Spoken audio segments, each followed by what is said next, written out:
Hello, it's Amy. I'm here with the next essay in Agnes Replier's Points of View. And this is a much shorter chapter than last time. And it's one of my favorites from what I've read in the book so far. It's titled Books That Have Hindered Me. And it's a bit of a humorous look at this idea, not of books that have positively influenced her life, but rather books that had a negative impact. So many grateful and impetuous spirits have recently come forward to tell me, to an approving world, how they have been benefited by their early reading and by their wisely chosen favorites in literature, that the trustful listener begins to think against his own rueful experience that all books must be pleasant and profitable companions. Those who have honored us with confidence in this matter seem to have found their letters, as Sir Thomas Browne found his religion, all pure profit. Edward E. Hale, for instance, has been helped by every imaginable writer, from Marcus Aurelius to the amiable authoress of The Wide, Wide World. Moncur D. Conway acknowledges his obligations to an infinite variety of sources. William T. Harris has been happy enough to seize instinctively upon those works which aroused his latent energies to industry and self-activity. And Edward Eggleston has gathered intellectual sustenance from the most unexpected quarters. The Rollo books and Lindley Murray's Reader. Only Andrew Lang and Augustus Jessup are disposed with an untimely levity to confess that they have read for amusement rather than for self-instruction, and that they have not found it so easily attainable. Now, when a man tells us that he has been really helped by certain books, we naturally conclude that the condition reached by their assistance is in some measure gratifying to himself, and, by the same token, I am disposed to argue that my own unsatisfactory development may be the result of less discreetly selected reading. Reading for which in many cases I was wholly irresponsible. I notice particularly that several persons who have been helped acknowledge a very pleasing debt of gratitude to their early spelling books, to Webster's Elementary, and to those modest volumes which first imparted to them the mysteries of the alphabet. It was not so with me. I learned my letters at the cost of infinite tribulation out of a horrible little book called Reading Without Tears, which I trust has long since been banished from all Christian nurseries. It was a brown book, and had on its cover a deceptive picture of two stout and unclothed cupids holding the volume open between them and making an ostentatious pretense of enjoyment. Young as I was, I grew cynical over the title and that picture, for the torrents of tears that I shed blotted them both daily from my sight. It might have been possible for cupids who needed no wardrobes and sat comfortably on clouds to like such lessons, but for an ordinary little girl in frock and pinafore, they were simply heartbreaking. Had it only been my good fortune to be born 20 years later, spelling would have been left out of my early discipline, and I should have found congenial occupation in sticking pins or punching myself bits of clay at a kindergarten. But when I was young, the world was still sadly unenlightened in these matters. The plain duty of every child was to learn how to read, and the more hopelessly dull I showed myself to be, the more imperative became the need of forcing some information into me, information which I received as responsively as does a Strasbourg goose its daily share of provender. For 2 bitter years I had for my constant companion that hated reader, which began with such isolated statements as "Anne has a cat," and ended with a dismal story about a little African boy named Sam. Mr. Rider Haggard, not having then instructed us as to what truly remarkable titles little African boys enjoy. If, to this day, I am disposed to underrate the advantages of education and to think but poorly of compulsory school laws and the march of mind, it is because of the unhappy nature of my own early experiences. Having at last struggled into some acquaintanceship with print, the next book to which I can trace a moral downfall is Sandford and Merton, left on the nursery shelves by an elder brother and read many times, not because I especially liked it, but because I had so little to choose from.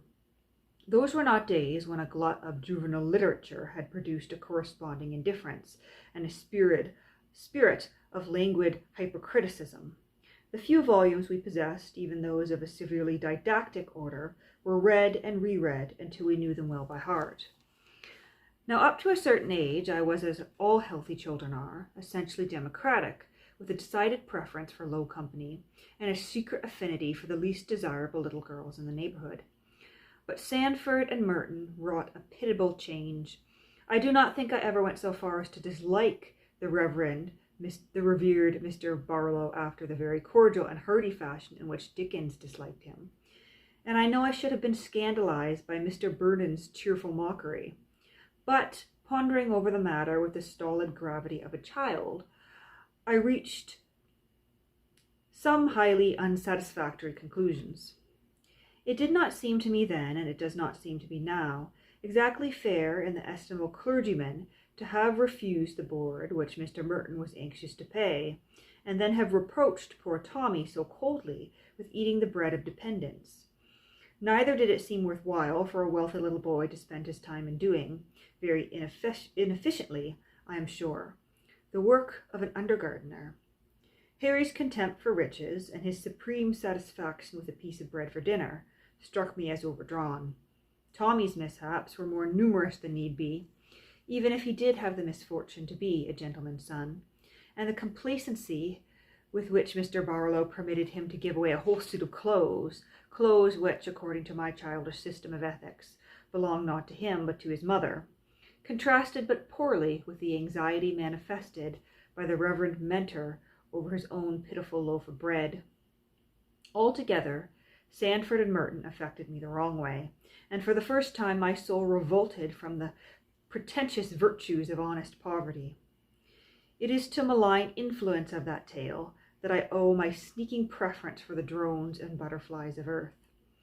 I do not now believe that men are born equal. I do not love universal suffrage. I mistrust all popular agitators, all intrusive legislation, all philanthropic fads, all friends of the people and benefactors of their race.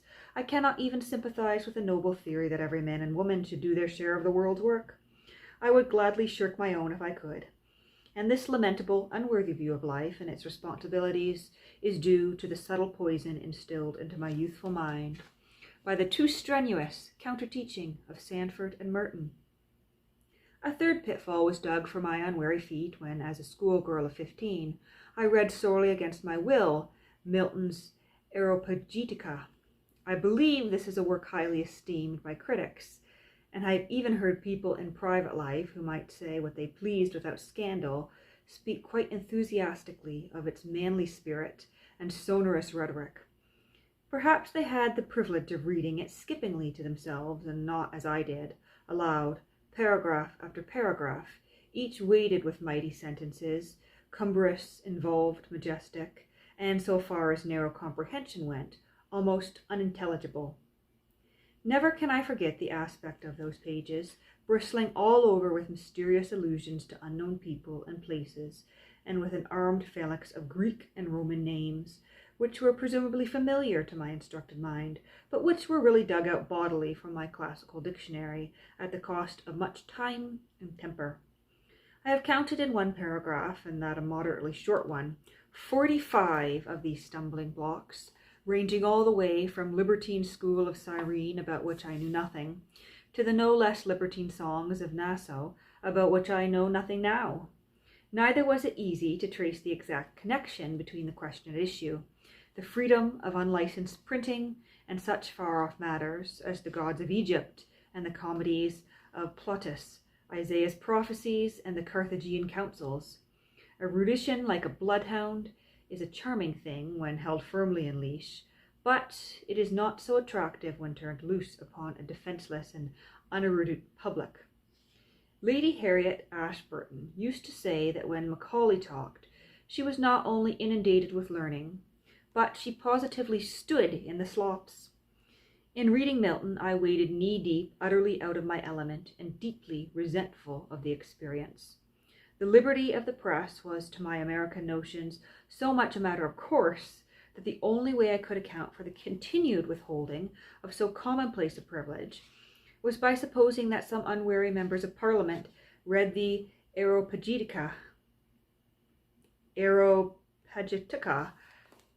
I always stumble over that title, Aeropagitica, and were forthwith hardened into tyranny forever. I own I felt a common savage glee in reflecting that lords and commons had received this oppressive bit of literature in the same aggrieved spirit that I had myself, and that its immediate result was to put incautious patriots in a more ticklish position than before. If truth now seems to me a sadly overrated virtue, if plain speaking is sure to affront me, if the vigorous personalities of the journalist and the amiable indecencies of the novel writer vex my illiberal soul, and if the superficial precautions of a paternal government appear estimable in my eyes, to what can I trace this alien and unprogressive attitude, if not to the Aeropagitica and its adverse influence over my rebellious and suffering girlhood? As these useful reminiscences are of too mournful a nature to be profitably prolonged, I will add only 2 more to the list of books which have hindered my moral and intellectual development. When I was 17, I read, at the earnest solicitation of some well-meaning friend, The Heir of Redcliffe, and my carefully guarded theories of life shivered and broke before the baneful lesson it conveyed. Brought up on a comfortable and wholesome diet of Miss Edwards' pleasant stories, I had unconsciously absorbed the genial doctrine that virtue is its own reward, and that additional rewards are sure to be forthcoming. That happiness awaits the good and affable little girl, and that well-merited misfortunes dog the footsteps of her who inclines to evil ways. I trusted implicitly to those shadowy mills where the impartial gods grind out our just desserts, and the admirable songs in Patience about gentle Jane and teasing Tom inadequately express the rigidity of my views and the boundless nature of my confidence. The Heir of Redcliffe destroyed at once and forever this cheerful delusion, and with it a powerful stimulus to rectitude. Here are Sir Guy Morville and poor little Amy, both of them virtuous to a degree, which would have put Miss Edgeworth's most exemplary characters to the blush.